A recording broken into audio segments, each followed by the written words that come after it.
Reflection Part 16. The boy's scream died in his throat as the world flipped inside out. He landed hard on a cold grey floor. The air smelled of damp stone, heavy with silence. He scrambled up, panic rising. The house was here, but wrong, colorless, stretched. How hello, hollow shadows pulsed in the corners like they were alive. And then he saw her, the woman.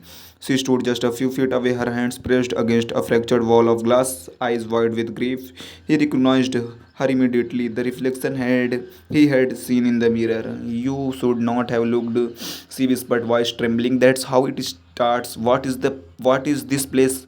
His voice cracked, echoing in the emptiness. She shook her head. The mirror's world, the place between every reflection has to hold someone or it breaks. I was the last one, now it's you. The boy's heart pounded. No, I am getting out. There has to be a way. Her lips twisted in a sad, broken smile. That's what I said years ago.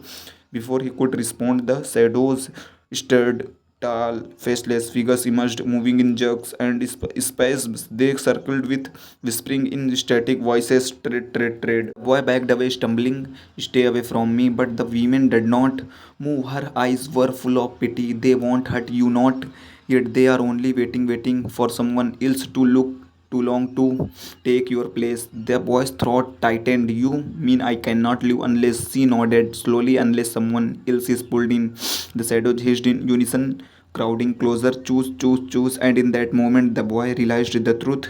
The only way out was to condemn another. The mirror reflection part 17. The shadows pressed closer, their whispers tightening around him like a noose. Choose, choose, choose. The boy clutched his head, shaking his breath, ragged. No, I won't, I cannot. The woman's face softened. The woman's face softened, but her eyes held a hollow sorrow. I said the same thing once. I swore I had never condemned anyone, but the mirror. The mirror wears you down until you had do anything to escape. He staggered back. You are lying. There has to be another way. Her laugh was bitter, broken. Another way. Look around. She gestured to the endless grey halls, the warped doors that led nowhere. This is forever unless. Boy's stomach turned cold. Unless I tried. Her silence was the answer. The figure ceased and breathed.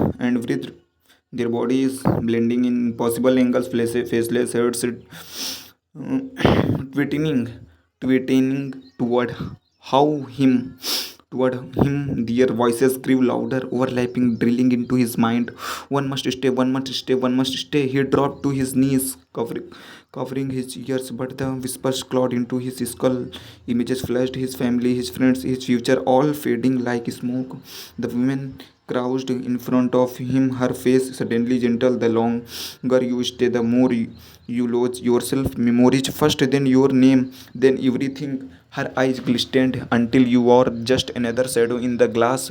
The boy sobbed, shaking his head. I don't want to forget. I don't want to disappear. Her hand trembled as she reached for him. Then, when the mirror opens again, you will know what you have to do. The shadow roared in approval, their voices uniting into a single thunderous whisper straight. And in the silence that followed, the boy realized something more horrifying than the curse itself. He was already wondering who he would choose. Now the curse is sinking into him. He has not chosen yet, but the throughout has taken root. The mirror reflection part 18. Time bled strangely in the mirror world. The boy did not know if it had been days or months, only that each moment stretched like an eternity. His thought, Fred memories slipping like water through his fingers, his mother's voices, his dog's barks, even the sound of his own laughter. It was fading. The woman had warned him, you will forget piece by piece, and she was right. But then one night, the mirror rippled, a silver of light cut through the grey walls spilling onto the floor. The shadows stirred, hissing with hunger. The boy stumbled to his feet, heart hammering. On the other side of the glass, he saw a young girl, maybe 12, her face pale in the glow of a flashlight. She had snuck into the abandoned Her wide eyes, she wiped the dust from the mirror and leaned closer. The boy's throat tightened. He banged on the glass. No, don't look. Get out. But his voice did not carry. She tilted her head, confused, unable to hear.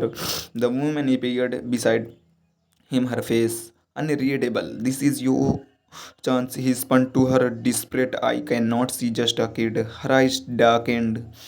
I told myself the same things once. Them I stayed too long. Now look at me. Her hands trembled as she pressed them to the glass, watching the girl's reflection ripple faintly. If you don't take her, the mirror will take you. The boy's chest heaved. His reflection in the glass warped eyes hollow smiled, twitching. The shadows closed in behind him, chanting in the endless rhythm. Tread, tread, tread. The girl leaned closer to the mirror, squinting at the faint glow within. Her hand reached towards the glass. The boy's heart shattered. If she stayed silent, she would take his place. If he warned her, he would be the one to vanish. The mirror rippled, waiting for his choice. Now he faced the first true moment of damnation.